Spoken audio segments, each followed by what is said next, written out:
바로 이어서 서울대병원 행동발달증진센터 송승아 언어치료사 선생님께서 자폐 스펙트럼 장애를 위한 화용 언어 지원이라는 주제로 강의해 주시겠습니다.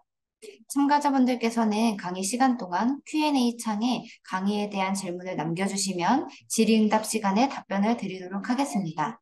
그럼 송승아 선생님 강의 부탁드립니다. 안녕하세요. 방금 소개받은 언어치료사 송승하라고 합니다.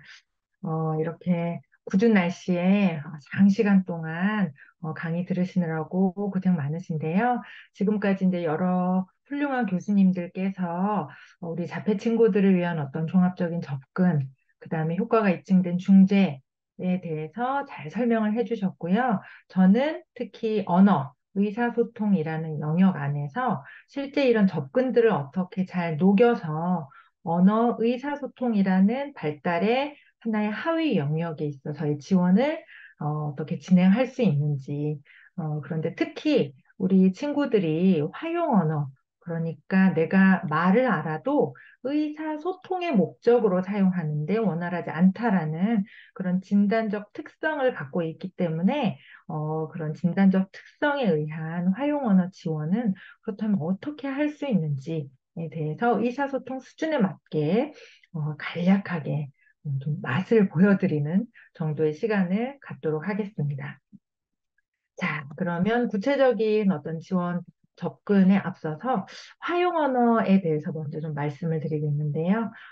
그 언어학자이신 이성범 그 서강대학교에 있는 교수님이 계시는데, 이 교수님께서는 이 화용론에 대한 연구를 많이 하시는 분이세요.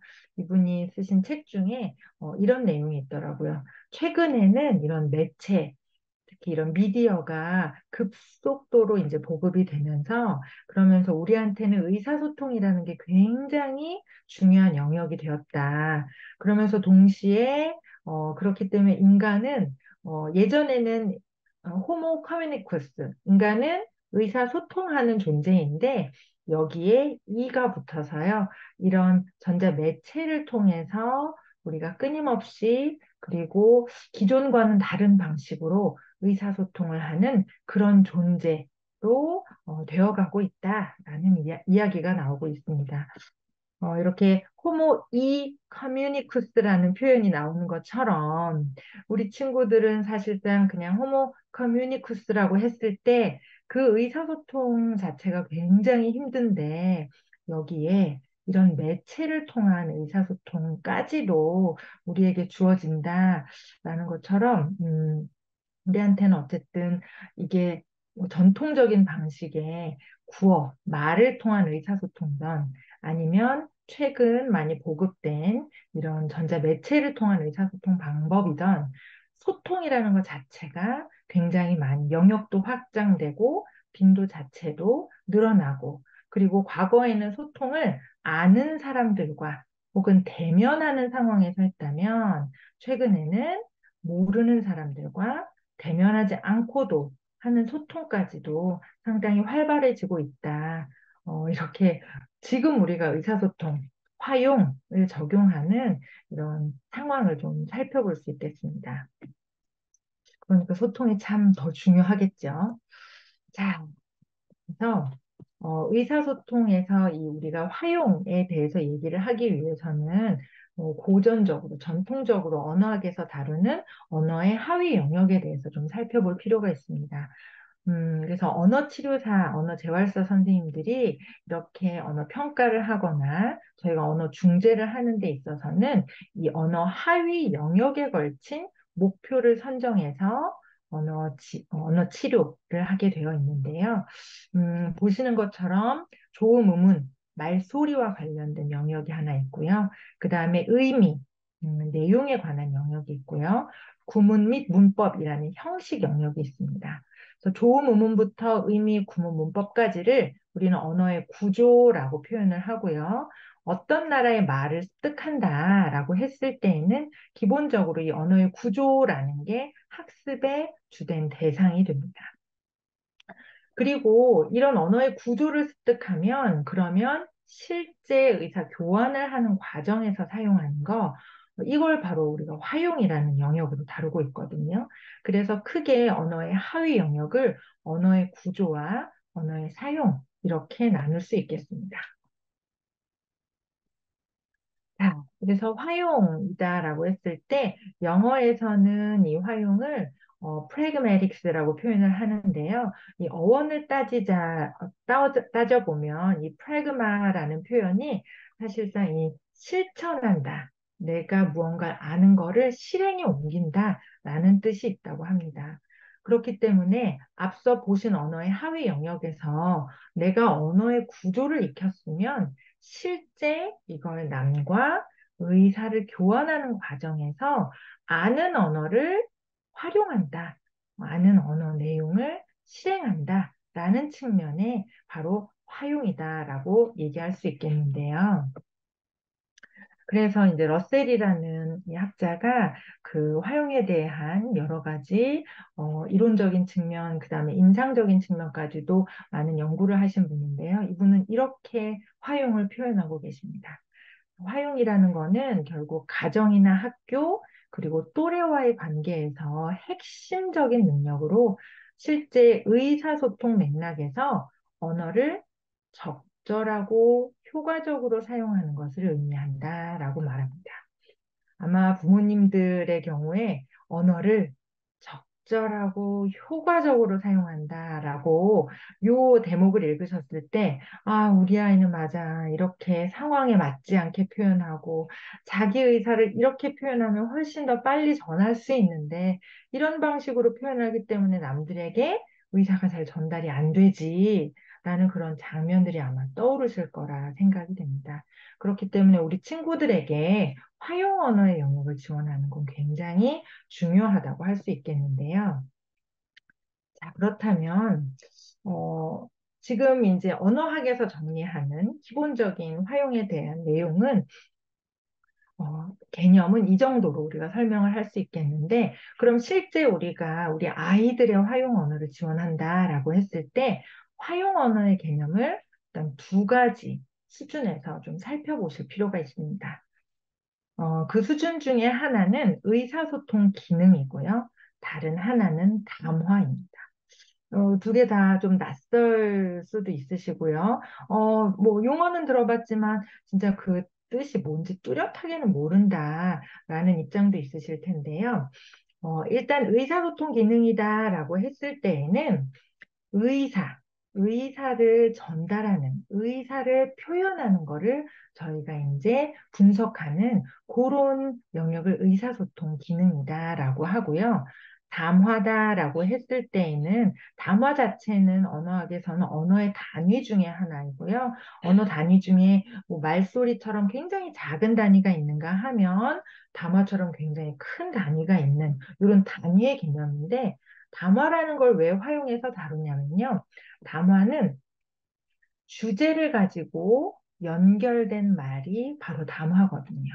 네, 그래서 아이들이 언어를 발달시켜가는 과정에서 초기 발달기에는 자신의 의도를 본인이 습득한 모국어의 구조를 활용해서 의사 표현을 하는 그런 의도가 중심이 되고요. 언어가 발전하면서는, 언어 발달이 진전되면서는 사실상 내가 조각조각 알았던 표현들이 문장이 되고 문장들이 연결이 되고 문장이 단순히 연결되던 것이 하나의 주제로 더 많은 용량으로 연결이 되는 요 담화 수준에 이르기 때문에 우리는 화용해서 크게 의사소통의 기능의 수준과 그다음에 주제를 갖고 연결된 표현인 담화의 수준, 이 두 가지 수준을 반드시 짚어야 됩니다. 자, 그렇다면 이 의도는 아까 제가 발달 초기부터 있다고 말씀드렸는데요.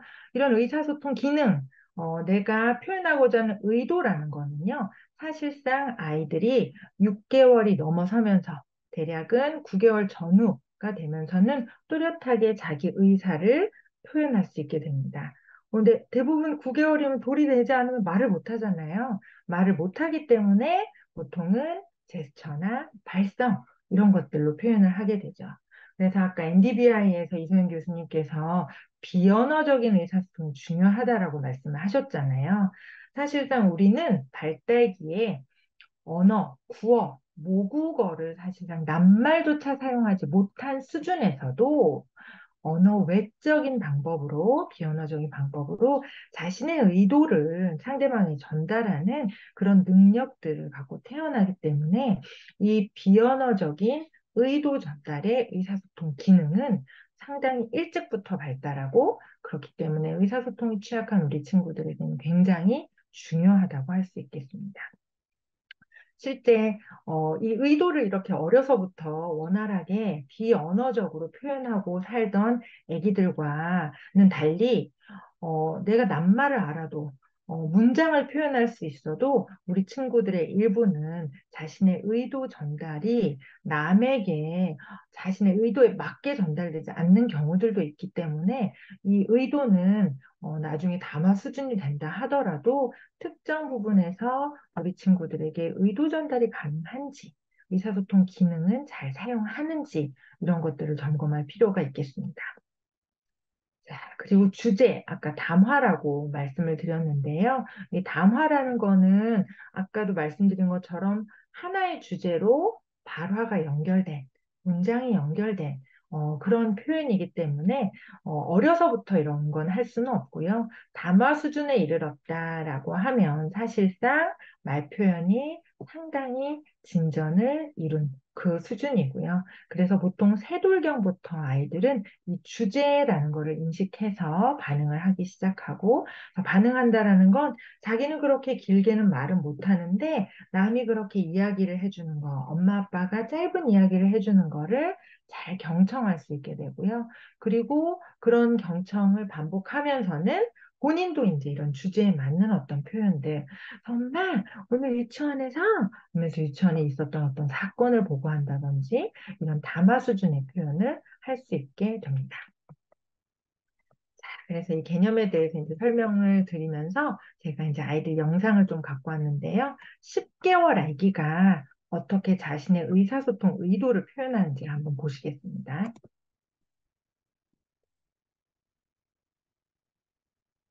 아, 소리 공유가 안 한 것 같네요.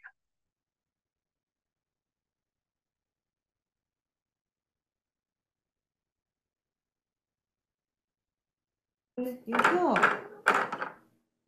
딸기, 딸기.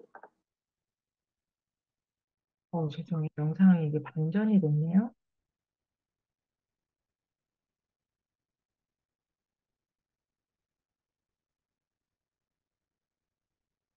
이거 딸기, 딸기, 딸기.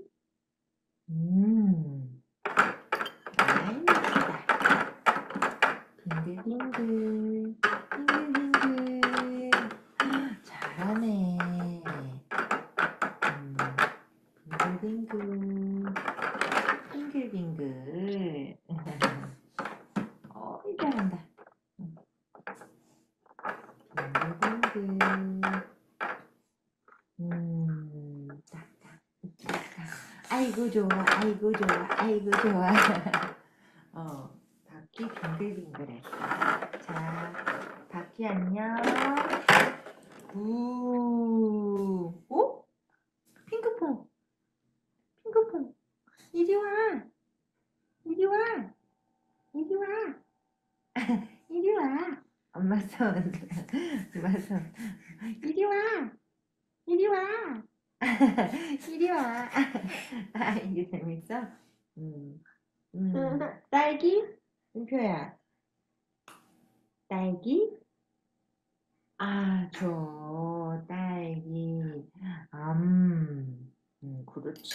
네, 지금 보신 것처럼 10개월 아기가 글쎄요, 몸을 흔들 때 엄마가 아이고 좋아, 아이고 좋아 이렇게 말도 해주고 와, 손을 이리 와 했을 때 아기가 만지니까 글쎄 의도는 정확히 모르겠는데 아무튼 엄마 손에 관심을 기울인다라는 걸 알고 엄마 손 이런 언급을 계속 해주고 있어요. 그리고 아기가 엄마 쪽을 향하니까 딸기를 달라는 건가 싶어서 딸기 이런 말을 하고 딸기를 포크로 찍어서 이렇게 원거리에서 좀 떨어져서 주니까 아이가 어떻게 반응을 해요? 손을 이렇게 뻗잖아요. 그쵸? 손을 뻗어서 달라고 예, 자기 의사를 이렇게 표현하는 거. 말을 하지는 못해도 이렇게 자기 의사를 표현하는 이런 의사소통 시도가 바로 의사소통 기능에 해당되는 거고요. 이 영상도 반전이 될 것 같은데요. 내가 나갔다 오니 어떤 사람이 있었어. 그래서 이렇게 하다니고 내가 다 피갔어. 누구한테? 망태 할아버지. 그래도 딱한 사람이 그래서 우리 할머니가 물려줘가지고 할아버지랑 같이 애인이를 데리고 가셨어. 할머니 할아버지 집에.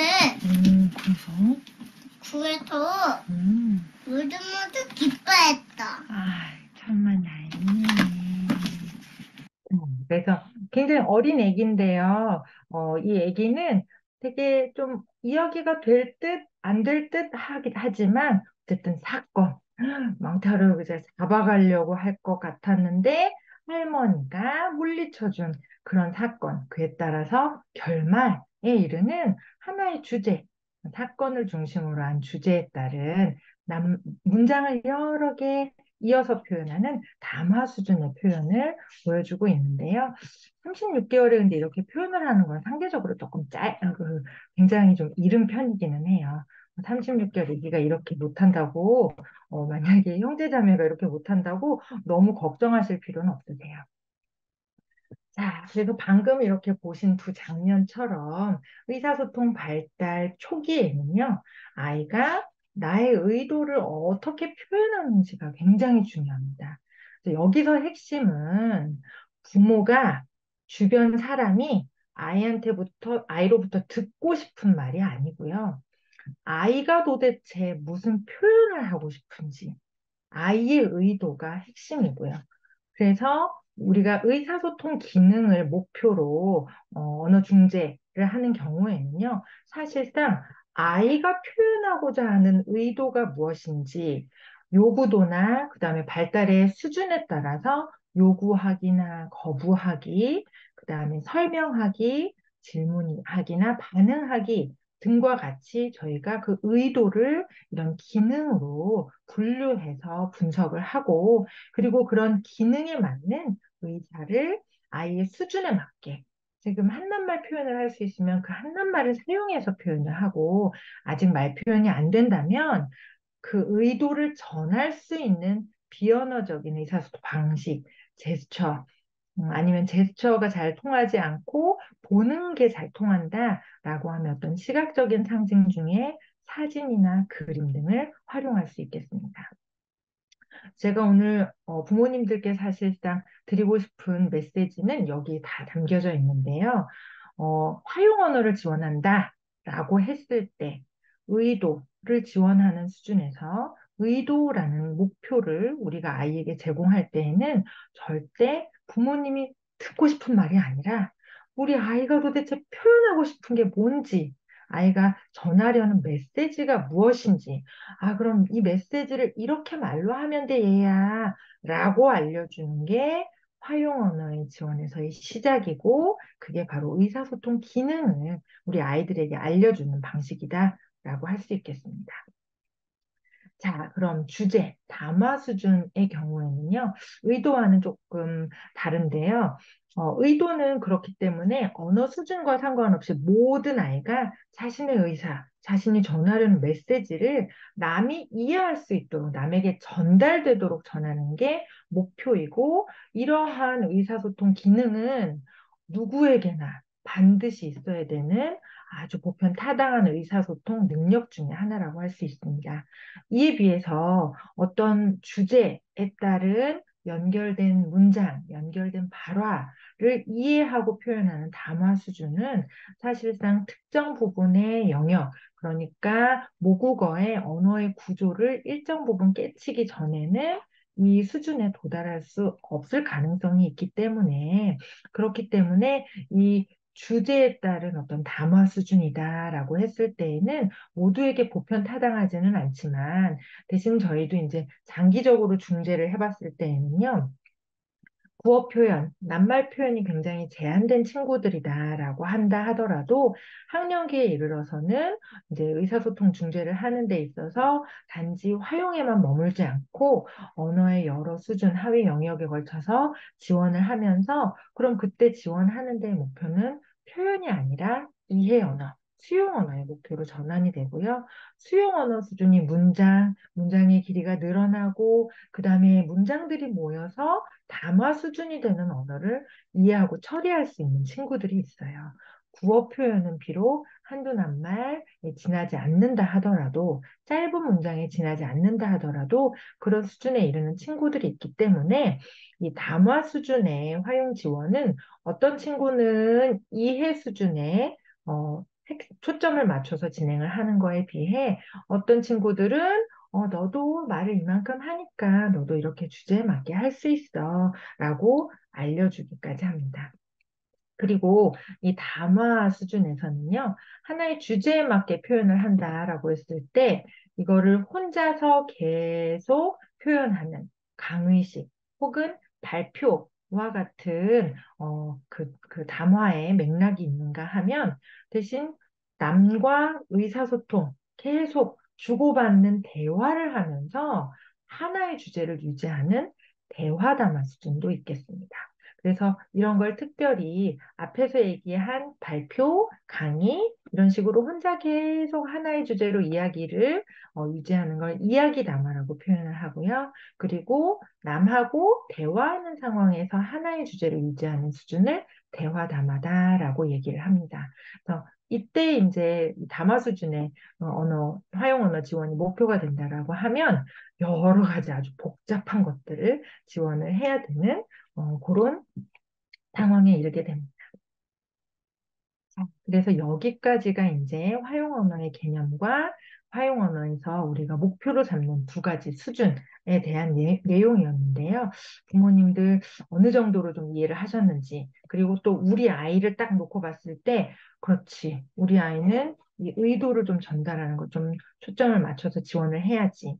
아니면, 우리 아이는 이제 말을 꽤 하니까 또래 수준으로 말을 하고, 인지검사를 받아도 이제 평균 범위에 들어오니까, 그러니까 우리 아이 같은 경우는 사실상 이런 담화 수준의 지원이 필요하겠구나. 이런 것들을 어느 정도 가늠해 보실 수 있겠고요.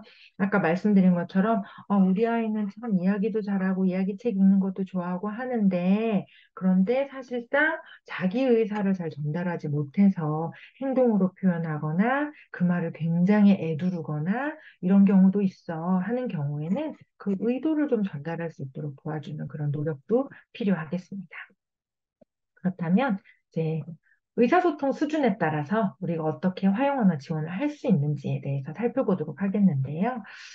먼저 의사소통 수준에 따른 지원에 대해서 설명하기 전에 제가 썰치 모델이라는 우리 자폐 친구들을 위한 종합중재 모델, 앞서 NDBI에서 그 소개가 됐던 제스퍼라든지 ESDM 같은 그런 종합중재 모델 프로그램의 하나인데요. 이 썰치 모델도 사실상 그 NDBI의 접근을 굉장히 아주 그 토대에서 발달한 그런 종합중재 프로그램입니다. 그런데 사실상 글쎄요 부모님들께 전달이 될 때는 어떻게 됐는지 모르겠지만 저희가 항상 설명을 드리고 실제 임상을 진행하는 과정에서는요 이 행동주의 접근과 이 발달적인 접근은요 이게 뭐가 우위에 있고 뭐가 전적이고 이런 느낌이라기보다는 당연히 발달기의 아동이기 때문에 자연스러운 맥락에서 발달의 어떤 특성들을 고려하면서 지원하되 아동의 특정 목표 행동을 더 형성하거나 부적절한 행동을 조금 감소시키고자 하는 측면에서 이 ABA 행동주의 접근을 반드시 우리가 고려하지 않을 수 없습니다. 설치 모델에서도 그 부분은 분명히 명시를 하고 있고요. 대신 또 설치 모델 같은 경우는 다른 어떤 발달적인 종합중재 모델과는 약간 상이하게 아예 자폐 친구들의 어떤 핵심적인 어려움을 목표로 삼아서, 그러니까 사회의사소통이라는 건 진단적인 어떤 특성에서 나오는 핵심적인 결함이니까 사회의사소통에서의 목표 하나와 또 다른 목표로 그러면 행동의 양상, 제한된 관심사 이런 특성을 볼 수 있겠는데요. 이 부분을 설치 모델 개발자들은 각성과 그다음에 정서 조절의 실패, 그다음에 각성과 정서 조절이 원활하지 않으면서 나타나는 그런 어려움이다라고 생각을 해서 이 사회의사소통과 정서 조절이라는 두 가지 핵심 목표 영역을 담은 종합중재 모델입니다. 아주 간단하게 제가 설명을 드리자면 그렇게 설명드릴 수 있겠는데요. 그래서 이 설치 모델에서는요, 의사소통 수준에 따라서 우리 친구들을 세 파트너 수준으로 나눕니다. 사회적 파트너다라고 했을 때 상징을 사용해서 의사 교환하는 게 굉장히 제한된 친구들이에요. 네. 그러니까 지금 여기 기준이 3개 미만으로 나와 있거든요. 근데 여기서 상징이다라고 하면 꼭 말 표현을 의미하는 것은 아니에요.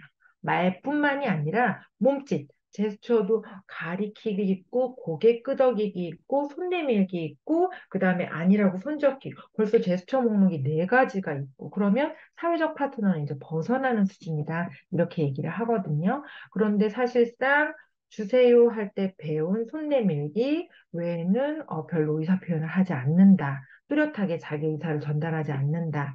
그다음에 이런 표현의 목록은 반드시 필요할 때마다 정기적으로 자발적으로 표현해야 된다는 단서가 있거든요. 그래서 의사소통 제스처 목록이 몇 개 있긴 하지만 항상 필요할 때마다 사용하지 않는다면 그렇다면 사회적 파트너 단계에 속한다라고 얘기할 수 있고요. 그 다음에 언어 파트너 단계는 이런 상징을 사용해서 표현하는 게 당연히 3개보다 넘고요. 근데 100개. 사실 카운팅하기 사실 쉽진 않아요. 근데 100개는 좀 100개에는 미치지 못하는데 그러면서 동시에 이 언어 파트너에 대해서 그 기준점으로 여기서 제안을 하고 있는 건 뭐가 있냐면요. 주어랑 서술어 조합으로, 낱말 조합으로 이루어진 표현이 굉장히 자유자재로 나와야 돼요. 네. 제가 만나는 친구 중에 엄마한테 따라 가고 싶어요. 이런 표현을 하는 친구가 있어요. 엄마한테 타러 가고 싶어요. 굉장히 긴 문장이에요. 근데 엄마 차 타러 가고 싶어요. 고모 차 타러 가고 싶어요는 하지만 엄마 차 주차했어요. 엄마 차 문 열어주세요. 엄마 차에서 음악 듣고 싶어요. 이런 식의 표현하지 않아요. 나 엄마 차 탈래요. 이렇게 응용되지도 않아요. 그렇기 때문에 그런 표현은 문장이 아무리 길어도 그런 식의 표현이 20개 미만인 경우는요. 전 사실상 도대체 20개라는 근거가 어디서 나왔을까 했는데 실제 제가 중재를 지속하면서 보니까 이런 생산적인 조합 표현이라고 저희 표현을 하거든요. 생산적인 낱말 조합 표현이 정말 이렇게 20개가 넘어가는 수준이면은요. 이 친구가 어느 수준에 성취할지에 대해서는 누구도 예측하거나 가늠하기는 곤란할 수 있겠지만 충분히 대화 파트너라는 그 다음 수준으로 넘어갈 수 있겠더라고요. 네.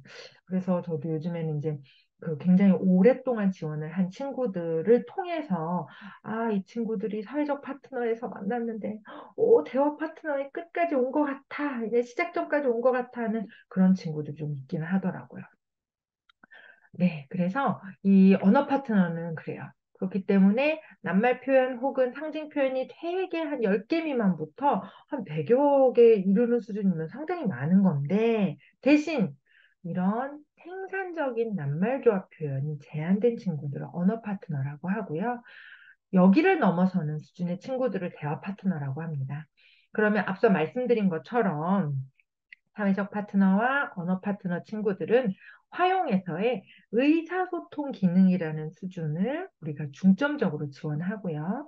그 다음에 언어 파트너 수준의 친구들 중에 비록 본인이 표현하는 생산적인 낱말 조합은 엄청 제한된다 하더라도 사실상 본인이 이해하는 말들이 담화 수준, 주제로 연결된 표현들이 있는 담화 수준에 이르르면 이해 영역에서의 담화 목표는 선정 가능하겠습니다. 그에 비해서 표현은 여전히 제한돼요. 그래서 수용 생각과 표현의 갭이 좀 생기는 그런 친구들이 있고요. 일단 대화 파트너로 넘어가면은 앞서 말씀드린 것처럼 이야기 담화 수준과 대화 담화 수준에서의 담화 지원을 의사소통 기능과 함께 제공할 수 있겠습니다. 자, 그럼 사회적 파트너 친구들을 우리가 어떻게 지원을 하면 좋을지 설명을 드리겠는데요. 먼저 우리 사회적 파트너에 해당하는 친구들은 아까 말씀드린 것처럼 필요할 때마다 자기 의사 표현을 상징을 사용해서 하는 게 굉장히 제한되어 있기 때문에요. 우리 친구들은 보면 의사 표현 자체가 많지 않습니다. 그리고 충분히 어, 엄마를 통해서 하면 훨씬 좋고 하는데 나이가 들면서 결국은 아이들이 할 수 있는 자조 능력들이 많이 생기잖아요. 그러니까 더더군다나 혼자 해결하는 양상이 되고 그러다 보니까 의사 교환은 더더군다나 안 하는 그런 양상을 띠는 친구들입니다. 그래서 일례로 검사자를 밟고 올라가서 장난감을 꺼내는 친구. 네. 그러니까 제가 줘, 꺼내줘, 뭐 아무리 뭐 도와주겠다고 아이가 했으면 좋겠는 아이 입장에서의 표현을 막 모델을 들려줘도 아이는 저를 밟고 올라가려고는 하지 저와 의사소통을 하려고는 하지 않는 그런 모습을 보이기도 하고요.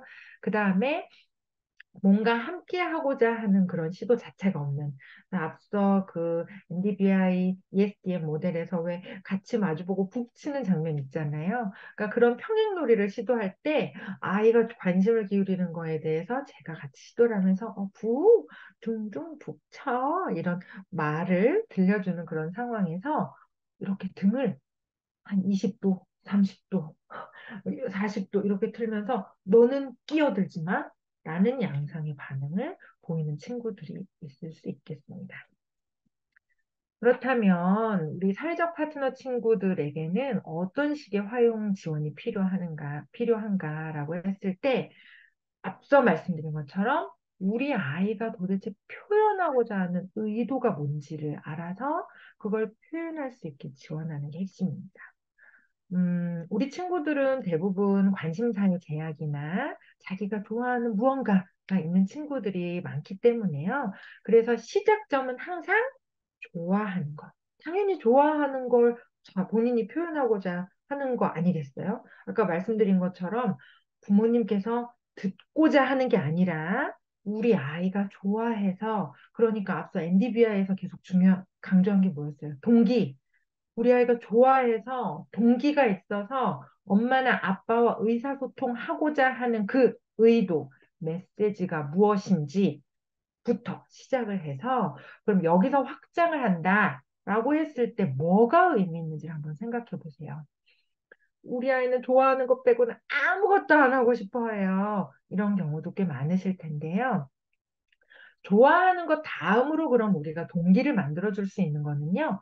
일상적으로 반복되는 일과예요.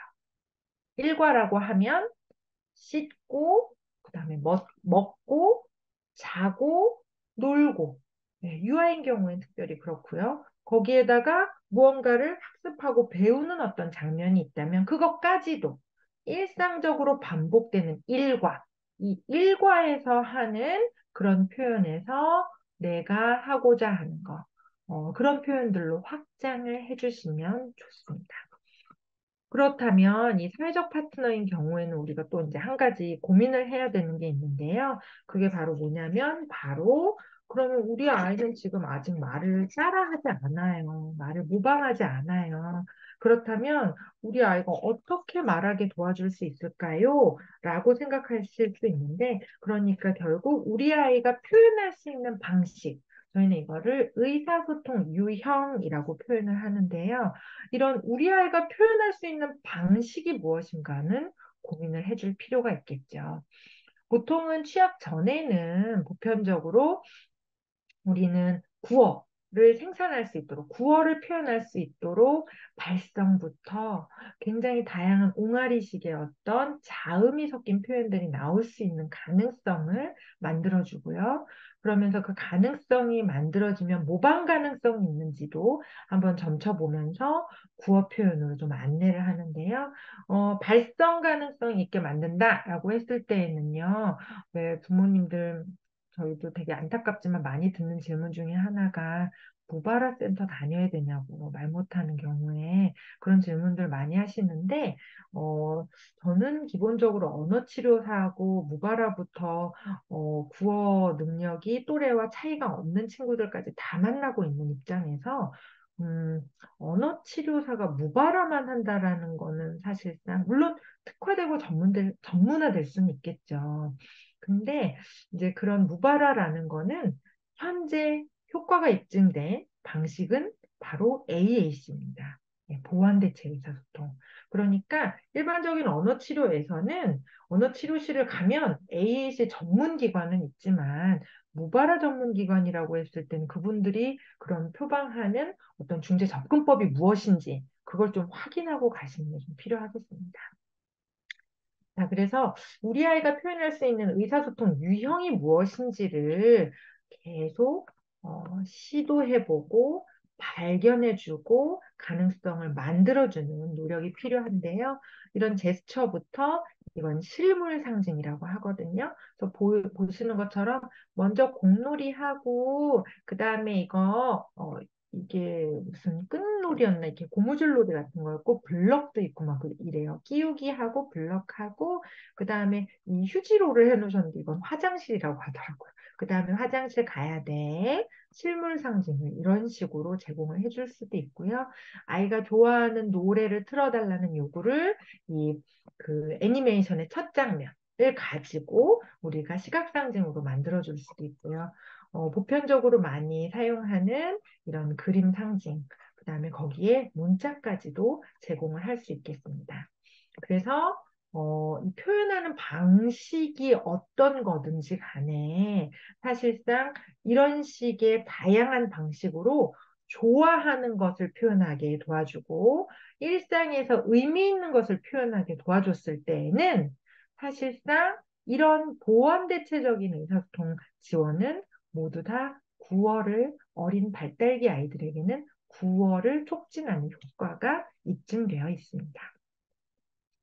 자, 그 다음에 언어 파트너에 대해서 설명을 드리겠는데요. 이 친구들은 일단 낱말 사용이 가능한 경우에는요, 주로 명사를 선호합니다. 명사를 선호한다라는 거는 추상적인 게 취약한 우리 친구들의 특성을 언어 품사에 반영하고 있다라고 볼 수 있겠는데요. 대부분의 추상 명사를 제외하고 일반 명사, 그 다음에 발달기 초기에 배우는 명사들은요, 다 손에 잡히는 것들입니다. 컴퓨터, 물, 책상, 마우스 이런 거 다 손에 잡히는 거잖아요. 보면 끝나는 거. 이런 구체적인 명사 위주로 아이들은 표현하는 걸 선호하고요.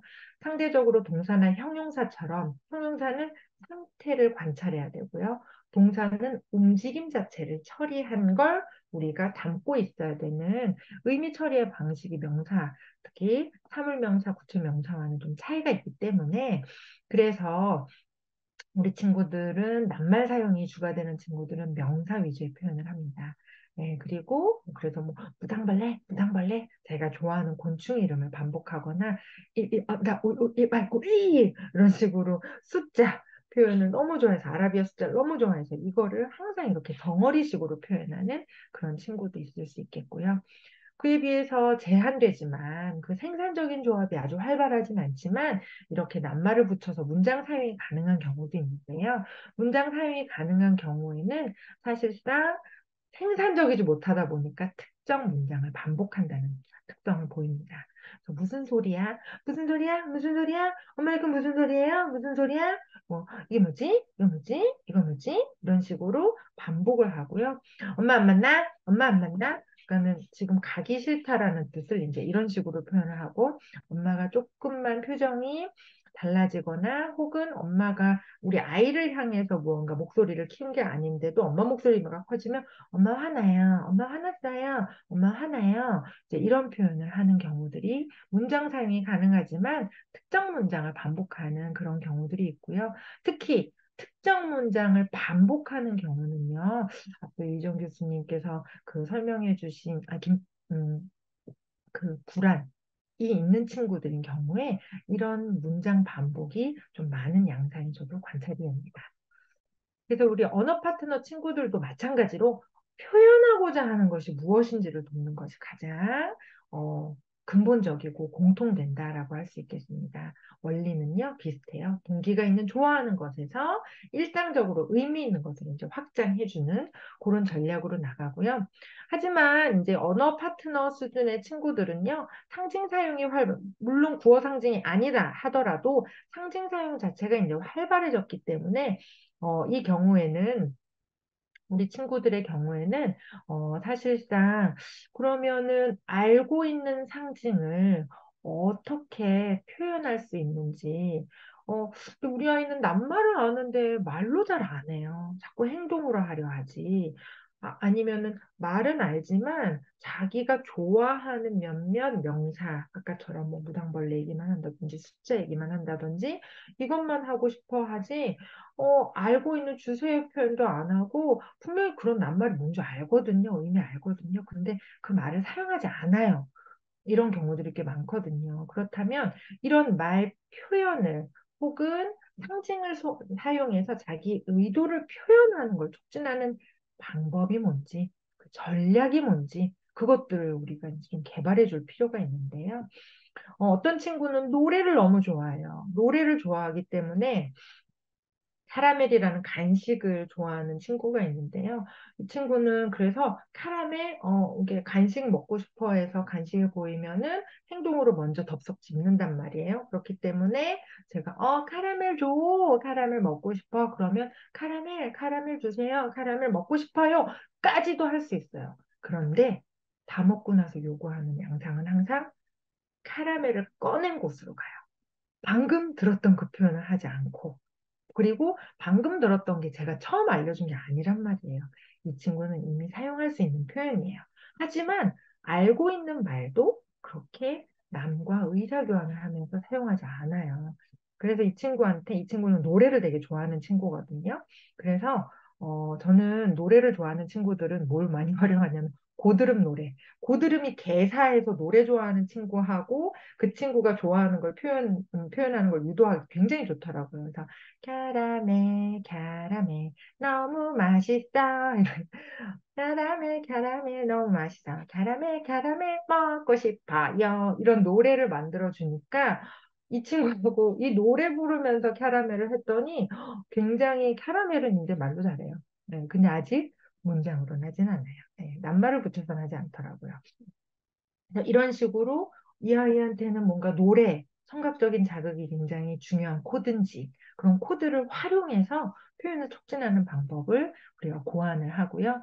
그리고 우리 친구들에게 굉장히 보편적인 건 사실상 보여주는 거죠. 예, 보여주는 게 엄청 보편적이어서 자꾸 말을 촉진하는 과정에서 이렇게 너 이제 아는 말, 자, 내가 이런 그림 상징, 문자 상징으로 담아왔어. 그러니까 이걸 보고 좀 말로 해보자 라는 방식으로 촉진을 하고 있습니다.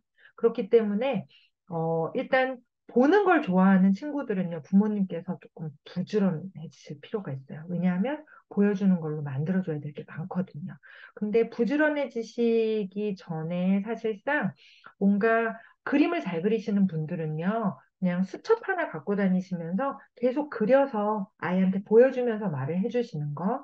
그 다음에 또 다른 전략으로는 우리가 이런 시각 상징을 다 만들 수는 없잖아요. 그러니까 그림 잘 그리시면 참 도움이 되는데 그렇지 않은 경우는 그렇기 때문에 저는 아이들을 중재하는 데 있어서 만 4세를 넘어서면은요.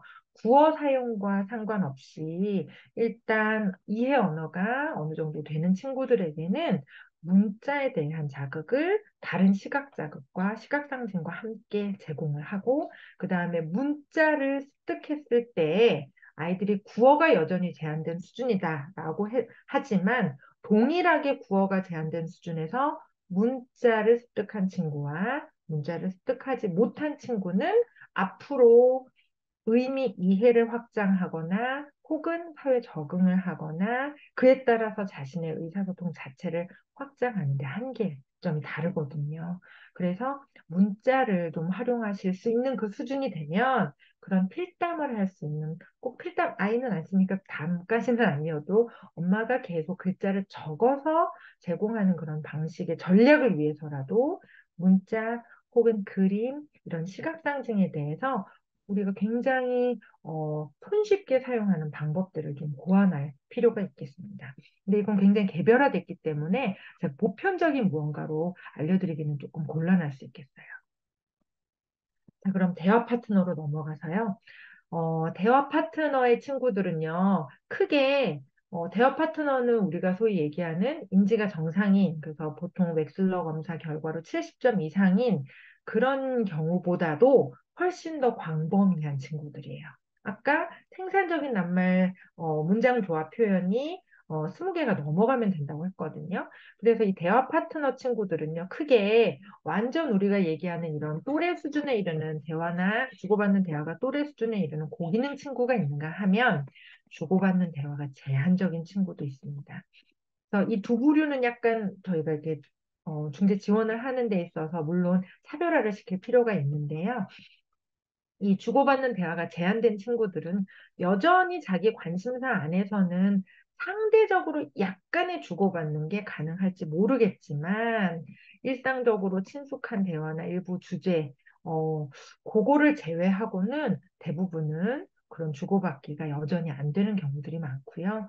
그래도 주고받는 대화가 또래 수준에 이르는 친구들은요, 이런 일상적인 것부터 일단 확장된 여러 가지 상황에서 반응성은 대부분 있는 경우들이 있어서 훨씬 더 주고받는 것 자체가 그렇게 문제시 되지는 않는데 대신 이런 경우에는요, 본인의 정보의 양이 지나치게 적거나 남과 대화하는데 혹은 이야기 담화하는데 혹은 지나치게 정보의 양이 많거나, 그래서 본인이 대화에서 점유율이 너무 높은, 혹은 이야기 담화에서 관련 없는, 그 어떤 주제 응집성, 통일성에 방해가 되는 정보들을 지나치게 많이 넣는 그런 활용의 오류를 보이는 친구들부터 관점에 대한 이해가 취약하면서 소위 말하는 마음이론, 이 취약하면서 사실상 아이들이 내 입장에서만 어떤 표현을 하니까 남들이 수용할 수 없는 그런 표현을 해주는 경우들도 있고요. 그리고 이런 대화 맥락이나 이야기 담화 맥락에서 이 맥락을 파악하는 데 필요한 어떤 사회적인 추론이 어려우면서 전체적인 흐름을 이해하지 못하는 그런 경우들이 있습니다. 그래서 이런 경우에는 주고받는 대화가 성인이 맞춰주는 경우에는 상당히 원활하지만 상대 또래랑 대화를 하는 경우는 대부분 원활하지 않다라는 특성을 갖고 있습니다. 그래서 대화 파트너 수준의 친구들의 경우에는요, 아이의 마음을 이렇게 아무리 이 아이들이 많은 말을 할 수 있어도 기본적으로 관점에 대한 이해가 취약하면서 지나치게 자기 입장만을 얘기하고 자기 입장을 남에게 효과적으로 전달하지 못하는 방식으로 자기 의도를 표현하는 경우가 많기 때문에 아이가 표현하고자 하는 의도를 남들이 이해할 수 있는 보편 타당한 방식으로 자꾸 마음을 말해주는 게 필요합니다. 예를 들면 이제 제가 이런 식으로 노트북을 펼치면 아이 앞에서 펼치면요. 어떤 아이가 선생님 삼성 노트북 사셨어요? 삼성 노트북보다 LG 그램이 훨씬 가벼워요, 선생님. LG 그램 우리 집에도 있는데 하면서 노트북에 대한 얘기를 뭐 어마어마하게 아주 유창하게 잘해요. 그런데 이제 거기서 계속 노트북 얘기만 하지, 그 다음으로 노트북을 통해서 제가 그 제공하고자 하는 거에로 전환이 전혀 안 되고, 삼성 노트북이죠. 삼성 노트북 LG 그램보다는 별로예요. 계속 이 내용만 반복적인 거예요. 근데 제가 거기에서, 그래, 응해주기는 하지만 더 이상 아이의 마음을 알아주지 않으면, 그 다음에 아이들이 어떻게 하냐면요. 손이 나가요. 맨날. 선생님, 삼성 노트북이지요? 하면서 손이 나. 그럼 이 정도까지 되면 아이의 의도는 뭐겠어요? 노트북을 자기가 조작하고 싶다라는 거겠죠. 그렇죠? 그래서 선생님, 나 이거 한번 해봐도 돼요? 내가 해봐도 돼요? 이 의도의 표현을 이런 식으로 표현을 하면 남들에게 의사 전달이 되겠어요? 말을 잘하지만 잘 되지 않아요. 그래서 말을 이렇게 유창하게 해도 의도를 표현하지 못하기 때문에 아이가 자신의 의도를 취약하게 표현하는 경우 또 이 대화 파트너 안에 충분히 있어서요. 계속 아이의 마음을 많이, 보통 그런 마음은 이런 식으로 표현해, 얘야. 이런, 언어의 모델을 계속 제공해 주시는 게 필요합니다. 주고받는 대화가 제한된 경우에는요, 그렇기 때문에 일상적으로 의미 있는 그런 상황의 대화를 스크립트나 이야기 형식으로 해서 그 스크립트나 이야기를 정해 놓으면, 해서 주면 그거 너무 정해진 대화잖아요. 너무 틀에 박힌 대화잖아요. 라고 하지만 이 틀에 박힌 대화에서 주고받는 걸 익히고요. 그 다음에 베리에이션을 두거나 혹은 대화의 주제를 다양하게 만들거나 하는 방식으로 지원을 하게 되어 있습니다. 그래서 여기 보시는 것처럼 대화 파트너의 친구들을 지원하는 건데요. 이 친구 같은 경우는 분명히 이해 언어에선 담화 목표로도 하고 그러는데 어머니께서 요구하셨던 목표 중에 하나가 이젠 제발 좀 네 말고 반응하기 좀 해줬으면 좋겠어요. 내용이 있는 좀 특히 어머니가 듣고 싶은 내용은 뭐였냐면요. 학교에서 있었던 엄마랑 떨어져 있을 때 경험 아주 단순한 경험 하나라도 그다음에 굉장히 매일 반복되는 거에 대한 사실적 정보 하나라도 얘기를 해줬으면 좋겠다라는 목표에 따라서 일단 제가 모델을 보여주는 거죠. 궁금해요, 선생님 대답해줘요 라고 해서 오늘 뭐 먹었는지 아이가 먼저 게시를 하면 제가 반응을 해주고요. 그리고 나도 궁금해하니까 너도 얘기해줘야지 해서 그다음에 이제 비슷한 것들을 제가 아이한테 요구를 하는 모델을 보여주고 아이한테도 이제 그런 정보를 요구하는 그런 방식의 지원을 하는데 보신 것처럼 이 친구는 그래도 문자 습득이 됐기 때문에 이렇게 문자로 제공을 했을 때 참여도가 굉장히 좋았던 친구였습니다. 뿐만 아니라 훨씬 더 제한된 경우에는요. 안부 인사 자체도 이런 식으로 그날 그날의 이슈에 따라 조금씩은 바꿔요. 잘 지냈어? 오늘은 비가 오네. 이제 이런 날씨도 조금씩은 반영하는데 약간 이렇게 네 번 왔다 갔다 하는 딱 요 정도로 인사해서 오늘의 어떤 무언가 인사할 때 우리가 할 수 있는 어떤 소재들의 대화를 넣어서 제공하고요. 그 다음에 아이가 싫어하는 어떤 상황에서 이렇게 말 분명히 할 수 있는데 문장 표현 잘하는 친구인데 그런데 막 이렇게 두드리거나 소리를 지르거나 그런 친구 있었거든요. 그 친구 같은 경우는 이때 시끄러운 소리 때문에 화가 나는 이 장면에서의 우리 어떤 표현을 할 수 있는지를 스크립트를 만들어서 스크립트를 저랑 다른 선생님이 대화를 하는 걸 영상으로 찍어서 이런 비디오 모델도 제공하고요. 그에 따라서 실제 아동과도 연습을 해서 그걸 이제 녹음해 놓고 모니터링하는 그런 지원을 해봤었습니다. 그리고 이야기 담아는 아이가 좋아하는 이야기를 단순화시켜서 하는 뽀로로 이야기를 이렇게 하기도 하고요. 부모님한테 이렇게 사진 한 장씩을 받아가지고 이 사진에 대한 경험을 마치 일기문처럼 그렇게 해서 제공하는 방식으로도 진행을 합니다. 자, 그리고 어, 대화 파트너에서 그 주고받는 대화가 또래 수준에 이르는 경우에는요, 이런 친구들한테는 우리가 추론이나 역지사지를 가르치는 게 좀 핵심인데, 여기서 얘기하는 추론에서는 과학적인 사실보다는 사회적인 맥락, 인과관계, 마음에 대한 추론이 필요하고요. 역지사지는 입장, 관점에 대한 이해로 입장 바꿔 생각하기. 예, 요거를 계속 제공을 해주는데요. 이런 식으로 어떤 이야기 담화에서 어떤 특정한 기분에 대해서 표현하는 담화를 읽고 그 감정에 대해서 얘기를 해보는 그러면은 그렇게 하고 난 다음에 나라면 어떻게 했을지 입장을 바꾸는 그런 활동도 해보고요. 그래서 역지사지를 할 때는 아이들한테 요 이미지를 보여주면 아이들이 굉장히 좋아하더라고요. 바로 받아들이고요. 이런 식으로 하고 그 다음에 보시는 것처럼 이제 이 친구가 초등학교 입학한 날 너무 대성통곡을 학교에서도 하루 종일 하고 집에서도 해서 제가 이제 이걸 만들어 드렸어요. 그래서 이런 사회적으로 넌 충분히 울 수 있는데 그거는 집에 와서 엄마 앞에서 마음껏 울어.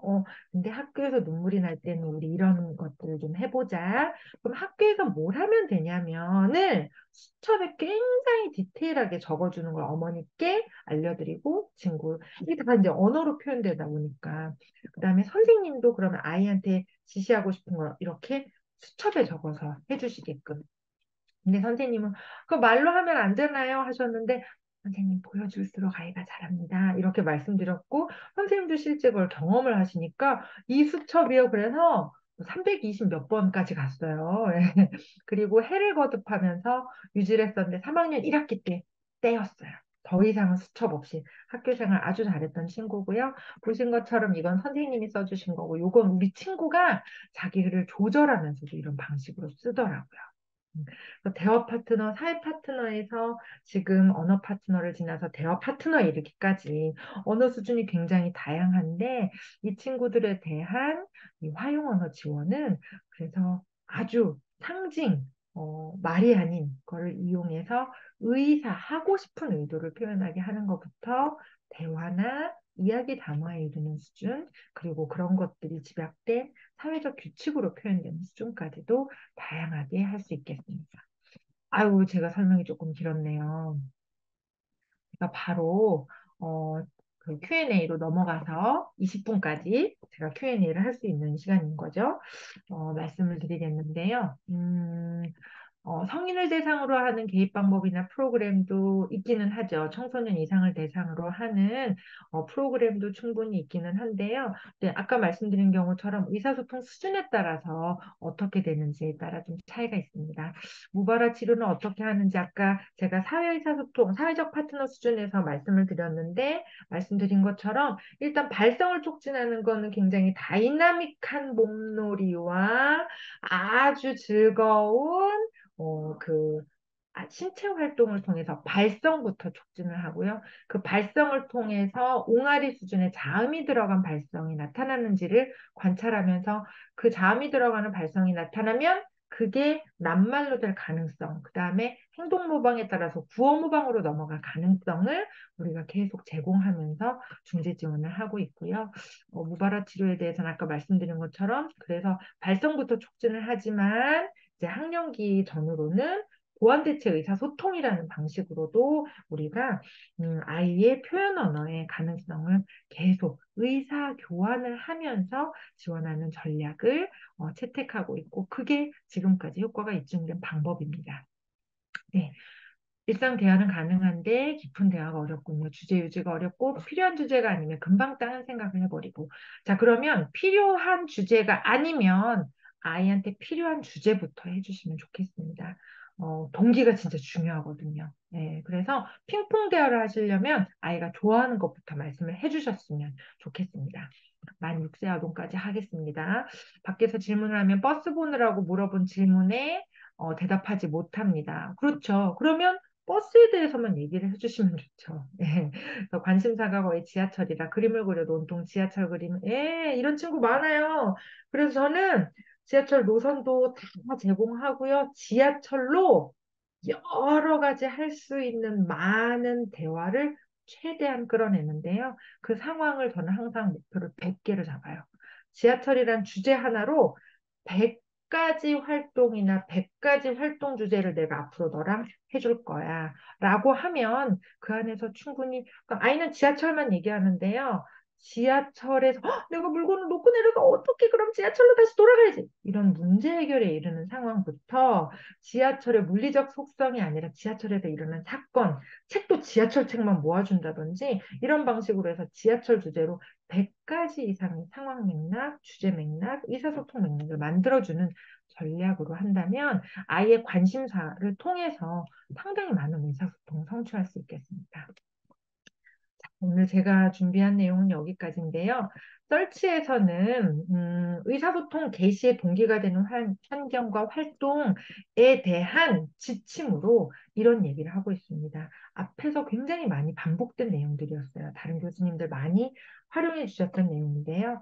자연스러운 일상 활동부터 계획에 이르는 것까지 하는데 아이들은요, 자신이 의사소통을 해서 나도 내가 원하는 걸 얻고 내가 싫다는 거를 더 이상 안 할 수 있는 통제감을 느낄 수 있고 이런 통제감을 통해서 내가 역시 의사소통하니까 되네 하는 자신감을 느낄 수 있다고 합니다. 그렇기 때문에 아이들이 좋아하는 거로부터 시작해서 아이한테 의미 있는 일과로 확장하고 좋아하는 게 100가지 이상의 다양한 활동 주제로 연결고리를 계속 만들어 주신다면 우리 아이들의 화용 지원을 위해서 여러 가지 돌파구들을 만드실 수 있겠습니다. 질문에 충분히 대답 못 드려서 죄송하고요. 필요하시다면 이메일로 연락 주시면 감사하겠습니다. 예, 이상입니다. 고생 많으셨습니다. 네, 송승아 선생님 정말 좋은 강의 감사드립니다. 이것으로 2023년 발달장애인 부모교육 세미나에 준비된 순서는 모두 끝났습니다. 너무나도 애써주신 연자분들께 다시 한번 깊은 감사의 말씀을 드립니다. 그리고 부모교육 세미나에 관심을 보여주시고 끝까지 참석해주신 여러분들께도 정말 감사드립니다. 이번 온라인 세미나에 대한 만족도 조사는 웨비나 창을 끄시면 설문조사 팝업창이 화면에 게시될 예정입니다. 앞으로 더 나은 강의를 준비하기 위해 만족도 조사에 참여해 주시면 감사하겠습니다. 이것으로써 부모교육 세미나를 마치겠습니다. 감사합니다.